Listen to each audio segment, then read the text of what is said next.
Bangkok'tan salamlar. Büyük bir inşaat merkezi. İyili küçələr. Yəni, hələ ki bizi ilk günü biraz qəribə qarşıladı. Pekada gəzdiyimiz yerlərdən sonra, çünki gəzdiyimiz yerlər çox istirahət yerləri idi. Ondan sonra birdən-birə belə bir paytaxta düşmək beynimizi belə çaşdırdı. Çox hündür binalar, uzun müddət idi ki, belə hamısı balaca binalar görürdük. Çox qarışıqlıq, çox insan, çox maşın, çox iyi. Hər şeyin ən çoxu, çox açıq, çox səs-küy. Hər şeyin başqa nə çox deyə bilərəm, hamısını istifadə edə bilərəm. Dünən Xaosan küçəsinə getdik gecəni. Bura nə idi? Yəni Patongada əslində elə deyirlər.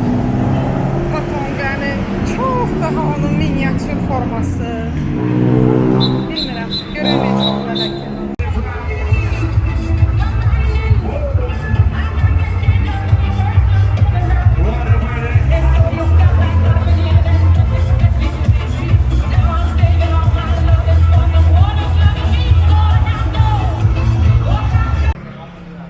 Klasik Asiya paytaxtıdır da Bangkok. Maraqlı şəhərdir. Phuket qədər açığı bəyənmədim. Enerjisini də bəyənmədim. Amma görülməli yerdir də bu həcmi, bu böyüklüyü. Nə qədər adam yaşayır? 15 milyon adam yaşayır burada. 10 milyon.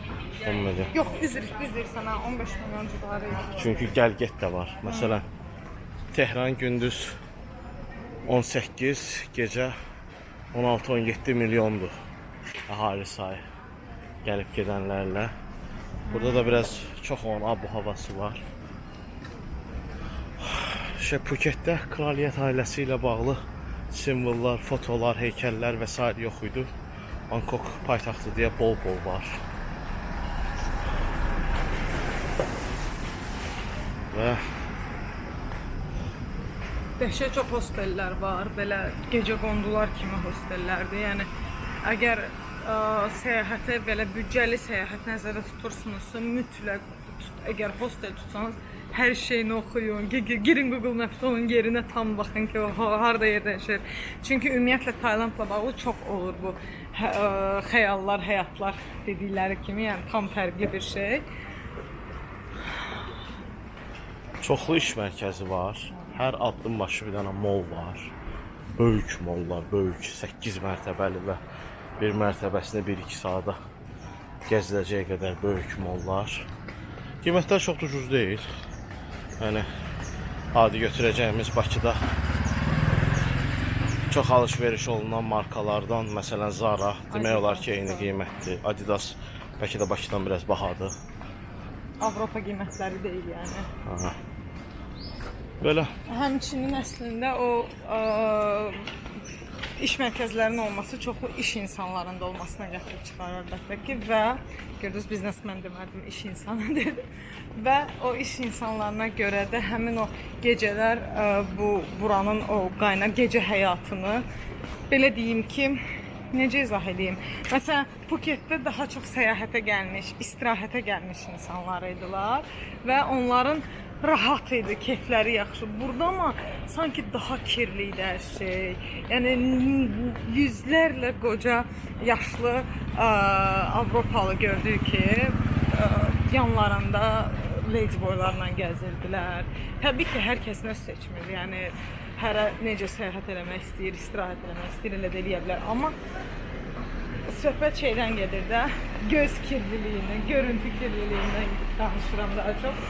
Oldu da böyle dəxilsiz bir Sovetkin arxalarında belə var, qəribə belə küçələr. Eyni elə bir küçələrlə gedirik.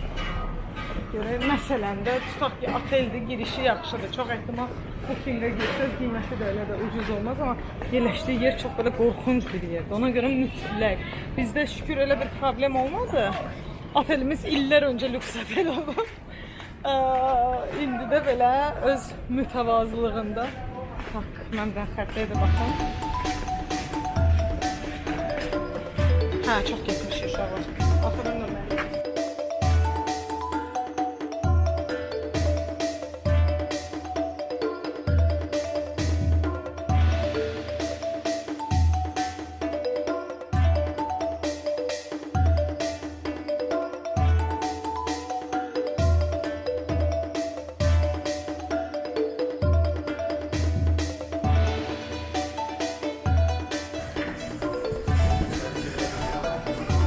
Girerken.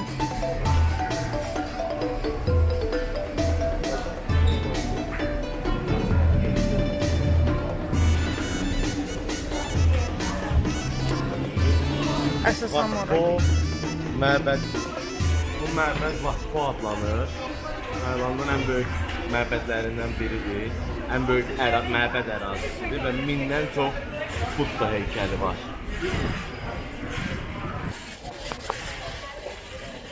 Girişdə əslində çöl tərəfdə insanlara nefərba verirlər buradan. Əşyaların qoymağa ya da ayaqqabıların qoymağa. Düzdür, ayaqqabılarını qoymaq. Artıq reaksiyalarım onların səs tonlarında olur. Bilirsiniz ki, Buddist məbədlərə mütləq çiyinlər bağlı, ayaqlar bağlı girilməlidir. Əslində çöldə ödəniş də satırlar bu fil kimi olan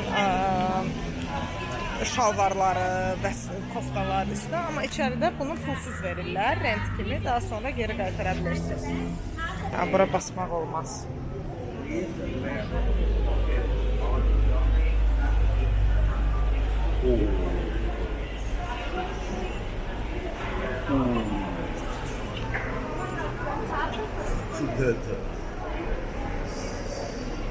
Sütunlara bak, sütunlara bak. Wow.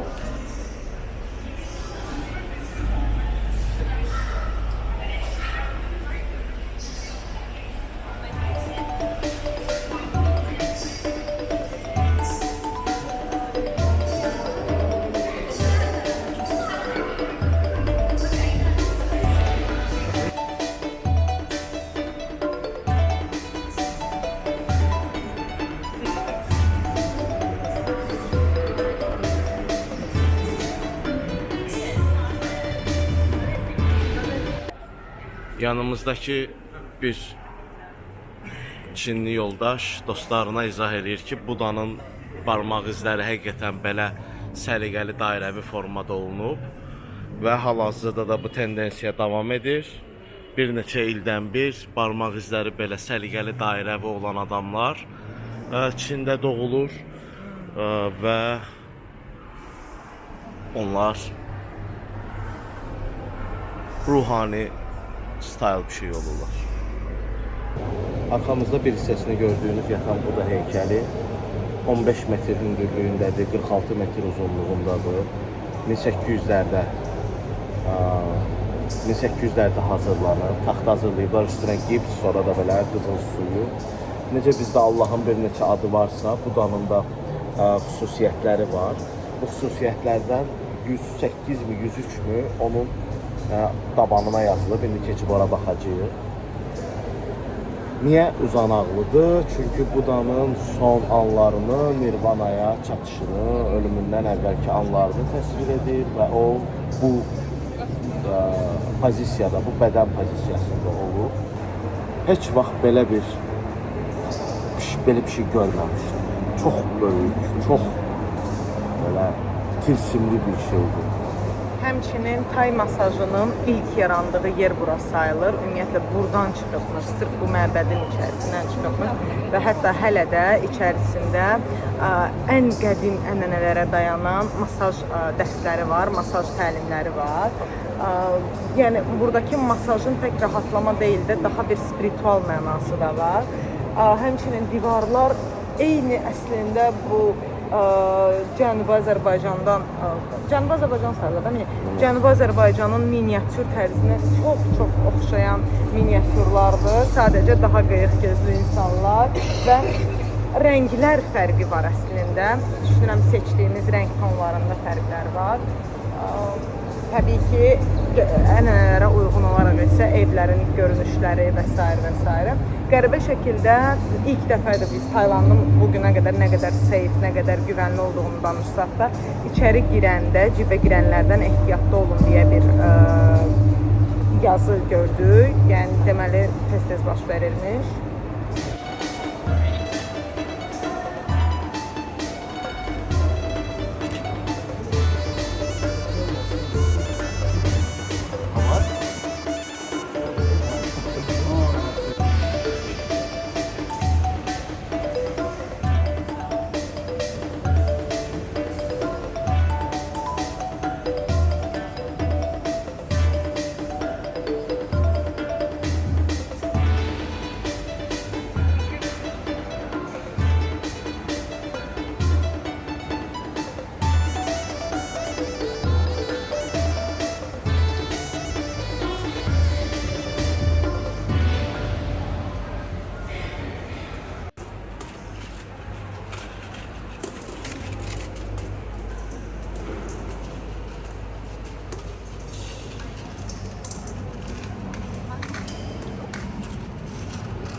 Perché?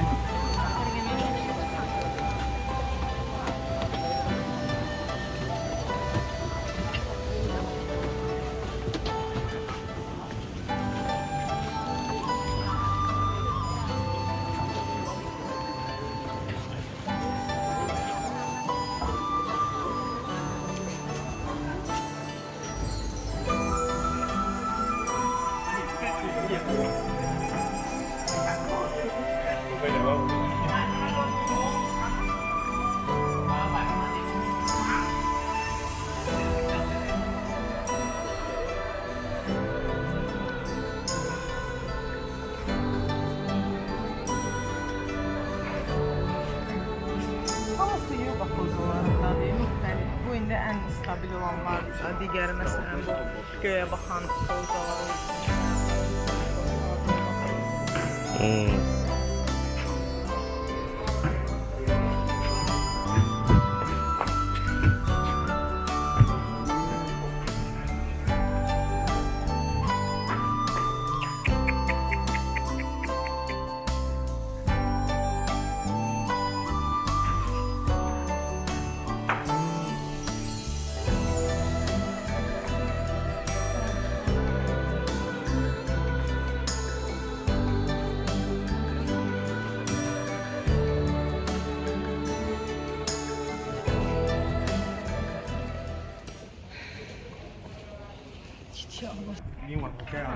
Eşidirsiniz, məsələn, səsi oğlan kimi idi, amma əslində oğlan deyil də, görürsünüz.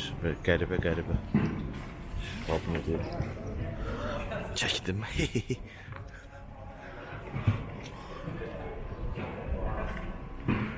Bax. Yavaşmır. Mən kimə düşmür, mən qarayam. Belə şeylər durmur. Şuşuram. Sənə deyil.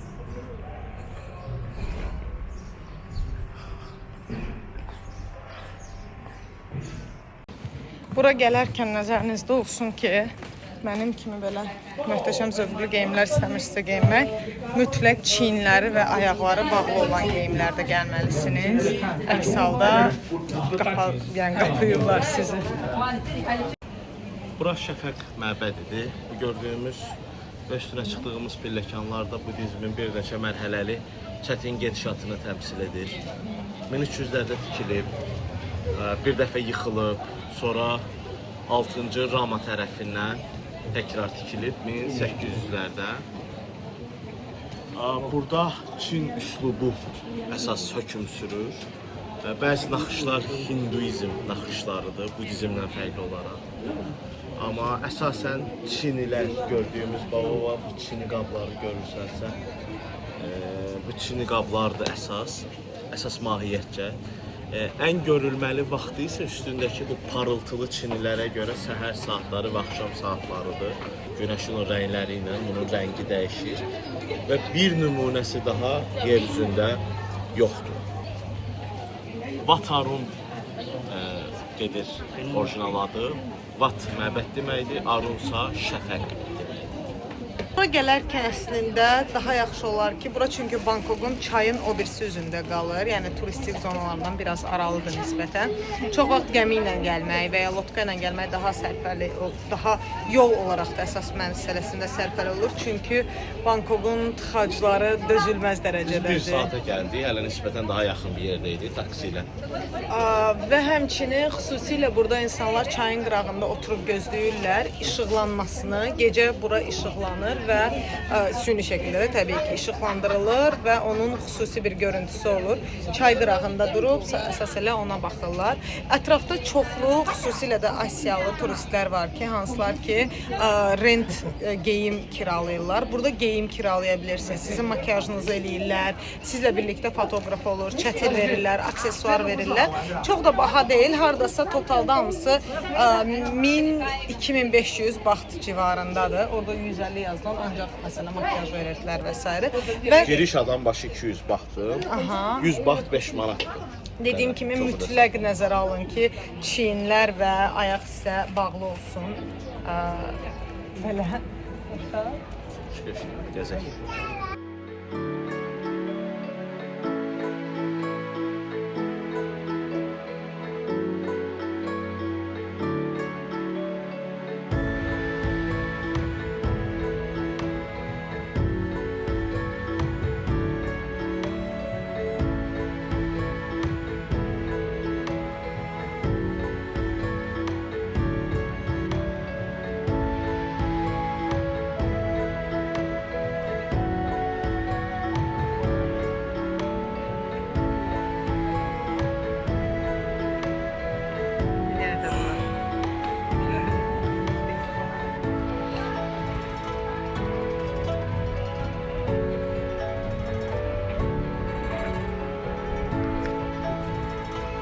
İşləmələr sütunlarda.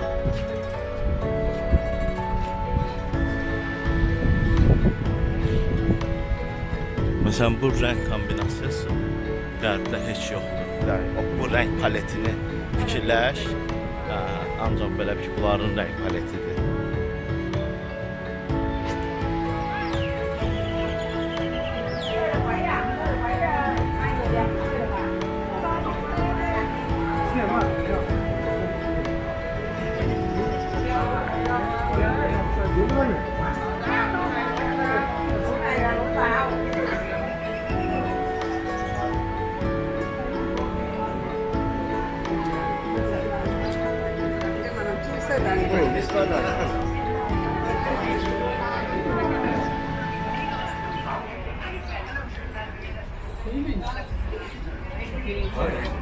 Turn right. Turn right. Okay. Step outside. 2 layer. 2 layer.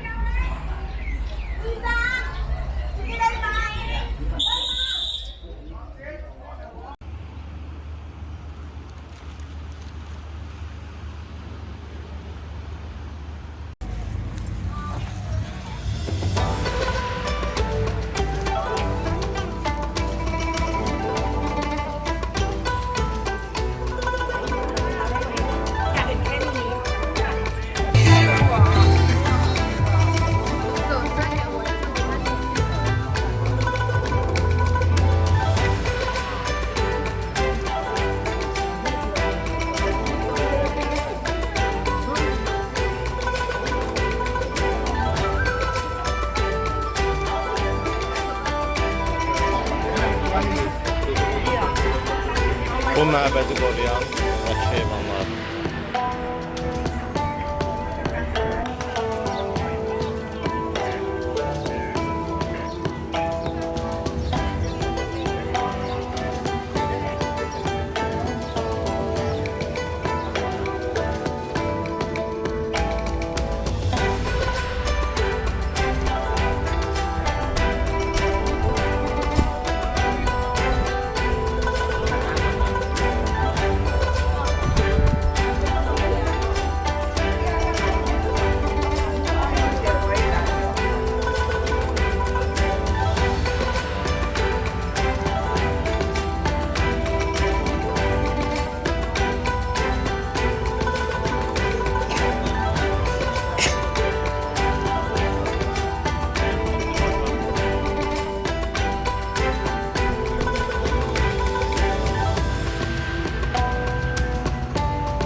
Böyük, hər şey böyük.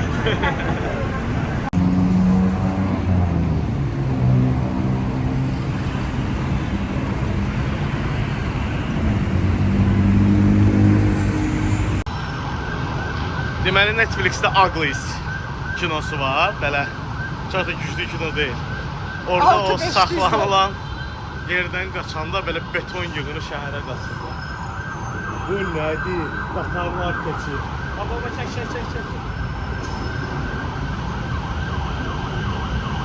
Hər yer, göy, hər yer nəqliyyat. Necə Gördüyünüz bütün böyük şəhərləri unudun. Bu hissə bəsdir. Yəni bura Siam oldu və çox böyükdür.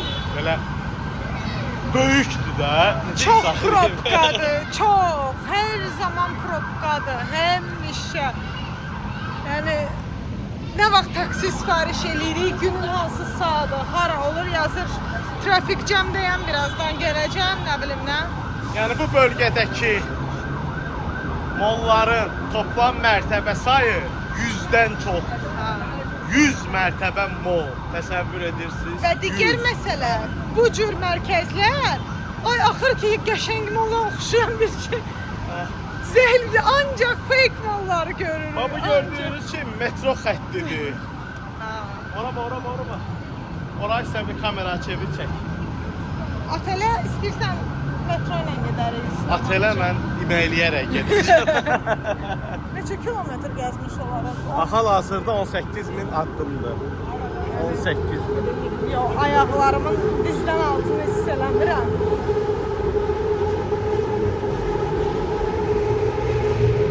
Və nəhayət.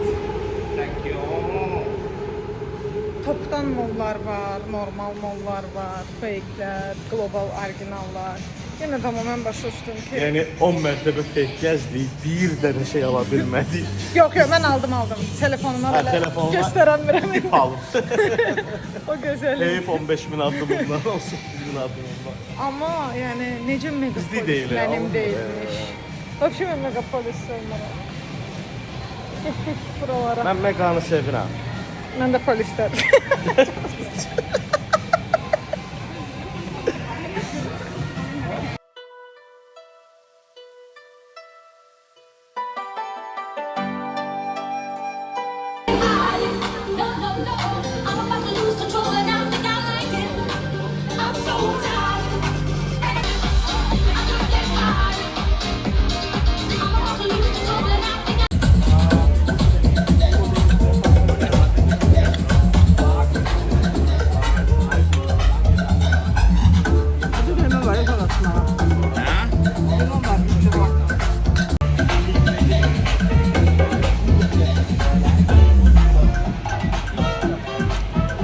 Mama elə bütün şəkilçiydi. Gecə meyvələr alırıq.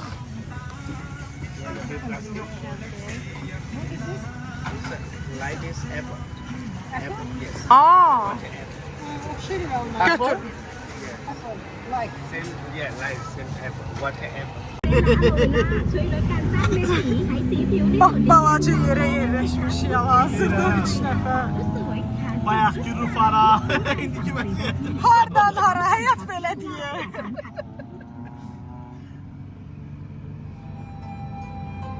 Gedirik.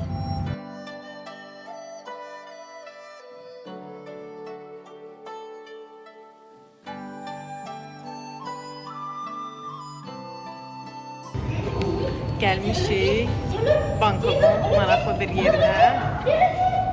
Hansı ki insanlar burada itlərlə oynayırlar.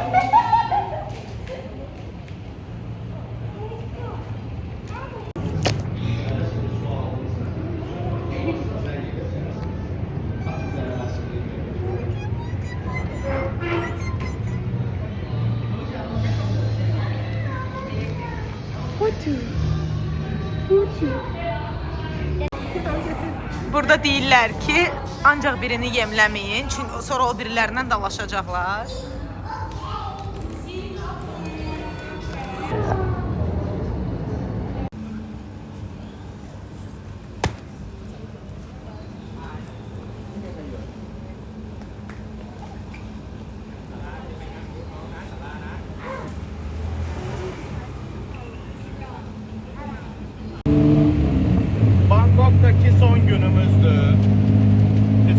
Bakıda uçuruq, son saatlarımız.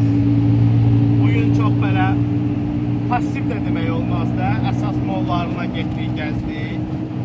Abidəli gəzinti olmadı. Hər şey çox böyükdür, gözəldir, böyük şəhər. Mütləq gəlib bu təcrübəni yaşamaq lazımdır. Oradan çox maraqlı eksperiyensdir. Yəni məsələ shoppingdən getmir ha. Shoppingdə Bu çox qədər yaxşı. böyük olmağından gedir. Bol-bol şeylər aldıq. Mütləq hər şey, xüsusilə taksiyə minəndə, çöldə meyvə alanda hər şeydə qiymət danışın. Məncə bir yerdən sonra bu turistlər və yerlilər arasında bir oyun kimi bir şeyə də dönüb. Yəni artıq yəqin ki, hətta elə məbləğ deyirlər ki, bilirlər ki, onsuz da salacaq bunu hansısa mənim kimi çox da. Yəni ən probkalı, ən qızğın bir vaxtda belə yenə də taksi saxlayanda mütləq qiymət danışıram. Belə Tutdayıq. Tuk-tukdayıq indi, gedirik. Yenə ağır probkaydı. Gəzdiyimiz yerlərin bir çoxunda videolar çəkə bilmədik.